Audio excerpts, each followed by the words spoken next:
Penvision TV presents. স্বাভাবিক অবস্থায় বিয়ে করা কি? বিয়ে না করে গুনাহ থেকে বেঁচে থাকলে কি পাপ হবে? বিয়ে করার বিধান 5টা।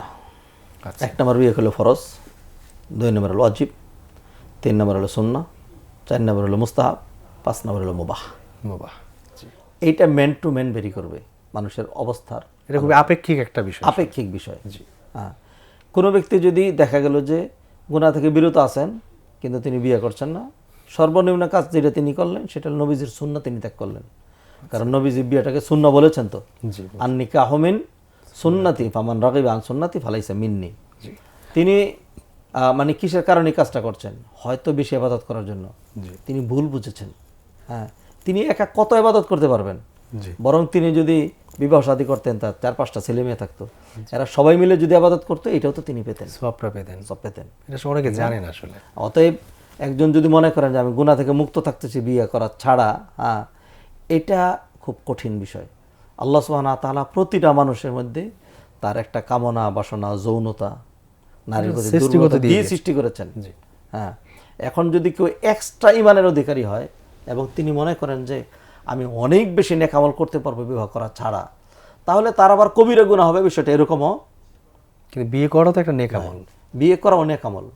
সেই কথাই তো আমরা এতক্ষণ ধরে বলে যাচ্ছি। জি জি।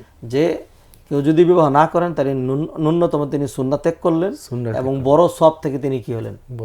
বঞ্চিত হলেন। এরকম 2-4 জন আলেম আপনারা পাবেন যারা জীবনে বিবাহ করেন, অনেক বিখ্যাত আলেমরা অনেকে বিয়ে কিন্তু করেন। তাদের জীবনে যদি দেখেন তারা জীবনে যে কাজ করেছেন, সুবহানাল্লাহ, হ্যাঁ, তাদের সন্তান দিয়ে দুনিয়া ভর্তি, যা এলেমের খেদমত রেখে গিয়েছেন। এখন এই মানের কেউ যদি হন তাহলে তার বিষয়টা তো আলাদা।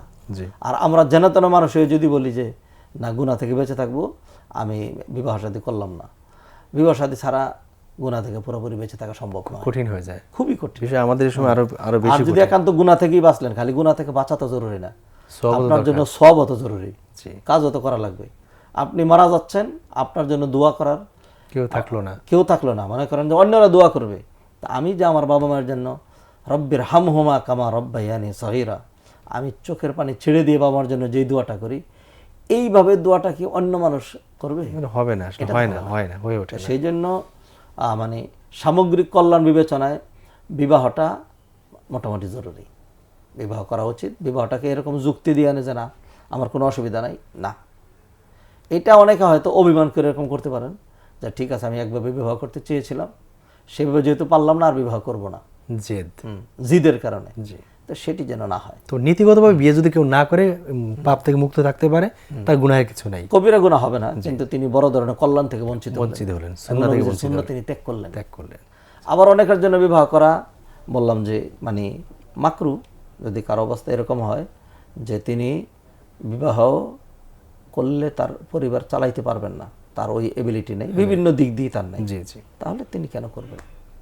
আর একজন যে হারামও হইতে পারে বিবাহ করে যদি অবস্থা এরকম হয়। হ্যাঁ, আমি একজনের ঘটনা জানি, সেটা হলো বিবাহের পরে তিনি আত্মহত্যা করেছেন, অর্থাৎ তার শারীরিক সমস্যা ছিল, সেই জন্য তিনি বিবাহ করেননি। শেষমেশ কেউ তাকে জোর করে বিয়ে করিয়ে দিয়েছে। যখন তিনি নিজের এই দুর্বলতাটা বুঝলেন, তিনি লজ্জায় আর হয়ে তখন বললেন আমি আর বাঁচবো না। খুবই দুঃখজনক, খুবই দুঃখজনক। তো সেই জন্য এরকম যদি কারো একান্ত সমস্যা থাকে আর সেটা তিনি সমাধান করতে না পারেন, তার যদি ইবাদতে সমস্যা না হয়, তাহলে তিনি বিবাহ করবেন না, বিয়ে থেকে বিরত থাকবেন তিনি। জি।